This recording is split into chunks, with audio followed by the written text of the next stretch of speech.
Most sentient creatures are familiar with the feeling of fear. Fear can at times be helpful, keeping us away from dangers that we know to be there. However, oftentimes, fear can serve as the catalyst to much death and destruction. Now, what if there was a being out there that was able to take your fear and the chaos that ensues around the cosmos, as well as your nightmares, and turn that into its own power? This is Nezarec, final god of pain.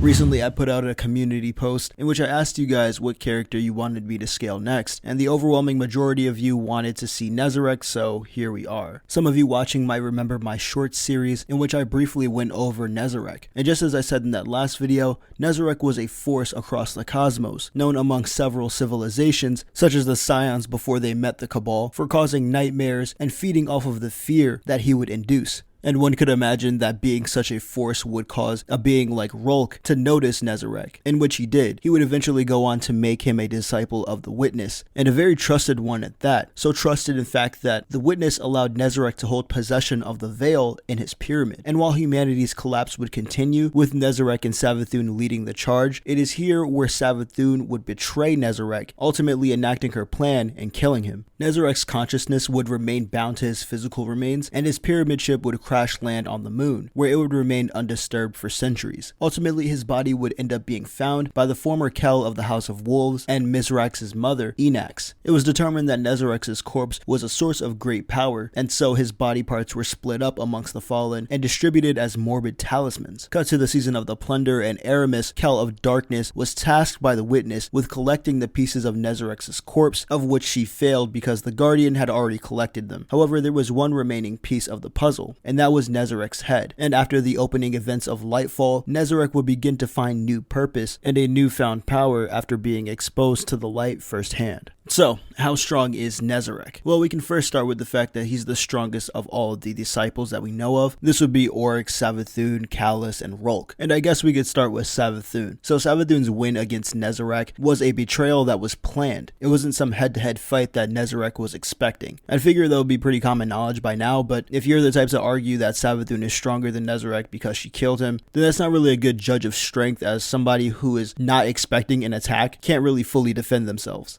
But as of the events of Witch Queen, Savathun does officially become stronger than Oryx, and I guess one could argue that even before then, since Oryx's death in the Taken King, Savathun and her sister have both been increasing in strength. Going into the Root of Nightmares, Nezarec is actually nerfed and isn't at his full power just yet. However, after the Lightfall campaign, which takes place before the Root of Nightmares, Callus is already at his full power, with him having a new body given to him by the Witness, and also with him at disciple status, which would of course mean that Nezarec is stronger than Callus, as well as Rolk, because at this point, Rolk is long dead. You could also make the argument that Bungie even sees Nezarec as the same threat level as Rolk due to the Root of Nightmares leaks, and as to whether or not you're taking this as Bungie implying that while dead, Nezarec is still stronger than Rolk due to when the leaks came out, is up to you. Personally, I might have an issue with it, but I thought it was worth mentioning anyways. As far as throne worlds are concerned, they're also ascendant planes that are considered extra-dimensional spaces related to the darkness. The rulers of these throne worlds, beings like Oryx, Crota, and Savathun, would be considered fifth dimensional, but Nezarec scales way past those guys, and actually would be considered infinite dimensional due to him viewing the Vex network as fragile itself. The Vex are beings capable of creating and maintaining Hilbert realms, which are infinite dimensional. Nezarec actually makes this fragile statement during the Hypernet current strike while he was nerfed, and he was actually nerfed for a bit of the raid as well, with him actually becoming stronger than he ever has been after finding his new power. This new power was given to him by the Tree of Silver Wings, which has a percentage of the Traveler's power. And actually during the raid, us completing the encounters, we can see Nezarec's body growing back from his head. As for powers and abilities, you can get him up to immeasurable speed just because of how Void works. He feeds off of chaos and pain, deriving power from it. And actually, we're not even sure if he's still dead or completely dead. After the raid concludes, he says himself he's still gonna be there. He also has the ability to hit you with infinite nightmares, and I know it's kind of hard to see due to the background, but the subtext of the Night Terror Scythe even states it. You could also argue a genius level intellect because he literally mastered the light to the same level of the Guardian at the time after he got it. So knowing what we do about Nezarec, as for a final verdict, I'd say Multiversal Plus is a safe bet. But what do you guys think? Let me know if you really want to in the comments down below. Hope you did enjoy. If you did, hit that like button. If you want more content similar to this, hit that subscribe button. I'll see you in the next one.